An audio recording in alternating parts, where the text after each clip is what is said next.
Zöhra is the foreign minister of Armenia. He's joining us on Skype from Yerevan, the capital of Armenia. We appreciate you giving us your time, sir. We heard our correspondent there, Sinem, telling us that an Azeri official is saying that it was clear the rockets that were fired at Ganja came from inside Armenia and that Nagorno-Karabakh's military officials have denied attacking the city. Is Armenia breaking the ceasefire? That is the total lie that is coming out in batches from Baku. Armenia has not been doing that, and that has been rejected by the Minister of Defense.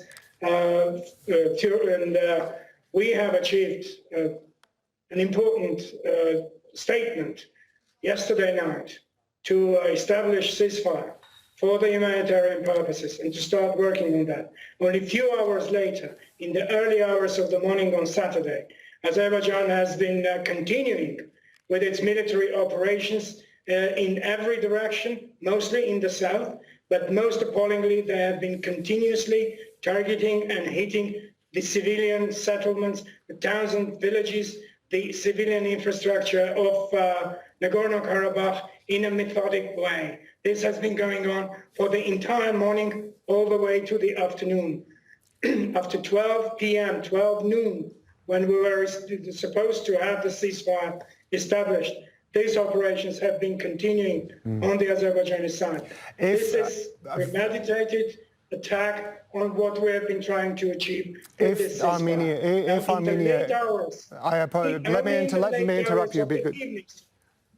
Let me interrupt you just very quickly, because I want to clarify one thing with you, sir. If Armenia is not responsible for the attacks on Ganja, which another one, of course, which happened on October the 4th, but if it is not responsible for this latest attack, who do you think did it?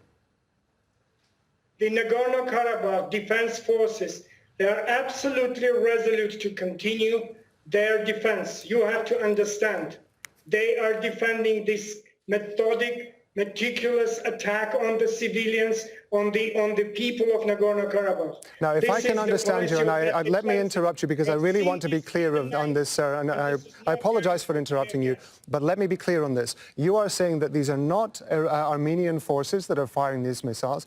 These are forces from Nagorno-Karabakh, the defense forces there, who are defending Nagorno-Karabakh whilst the ceasefire is in place. Is that correct?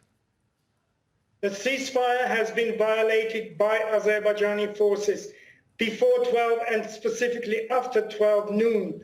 They have been continuing their military operations, and they have, most appallingly, they have been hitting the cities and towns. You must send your people to Stepanakert and to other towns and cities to register the way in which those towns and cities are razed to the ground, in which people have been spending 2 weeks in the shelters, in which there is a refugee flow, in which they are again doing what they have been doing in the 1990s. Ethnic cleansing, raising these people from the earth. That will not happen. Defense forces of Karabakh will continue to resolutely defend, and Armenia has been and remains a guarantor of their security. Armenia has been determined to bring in international support. It's been looking for foreign support from foreign countries. Would that be easier to get if Armenia decided to stop any breach of the ceasefire and laid down its weapons to allow the humanitarian ceasefire to go ahead and the exchange of prisoners and the exchange of bodies to go ahead? Don't shift the blame on Armenia or Nagorno-Karabakh. Nagorno-Karabakh is faithful. We have negotiated this statement in good faith. The Nagorno-Karabakh government, the president, have absolutely unequivocally supported the ceasefire. This is a very important function for the very minimum to do the humanitarian function of this. There are many serious humanitarian issues that have to be resolved immediately. The return of the bodies, the return of the prisoners of war, that has to be done. The ICRC is involved. So the Armenian sides, Nagorno-Karabakh and Armenia, are absolutely interested in that. And we have been in good faith with the ceasefire. What we have been going through is To allow the process of humanitarian work to go ahead, our correspondent Bernard Smith was telling us that no date had yet been set for that to begin because it was dependent on there being a ceasefire. Is there a way that Armenia can bring pressure on whoever it is that is firing rockets into Azerbaijan to stop doing that so that that humanitarian action can take place? I am coming back to the same question. Armenia is faithful to its commitment.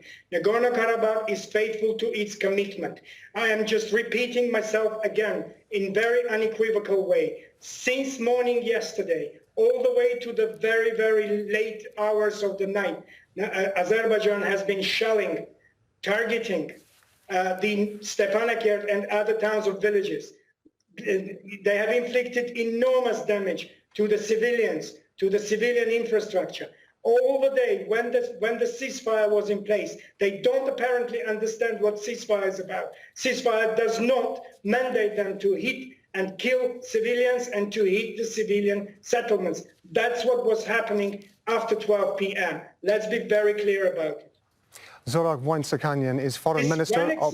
This once again brings in a very important question, verification mechanisms. We want the ceasefire, we want verification mechanisms on the ground who will demonstrate the perpetrator, will demonstrate the party which is not faithful to this ceasefire. We have been saying this for a long time, and I repeat this again. Zöhrab Mnatsakanyan is the Foreign Minister of Armenia. We appreciate you joining us on Al Jazeera, sir. Thank you very much indeed. Thank you very much.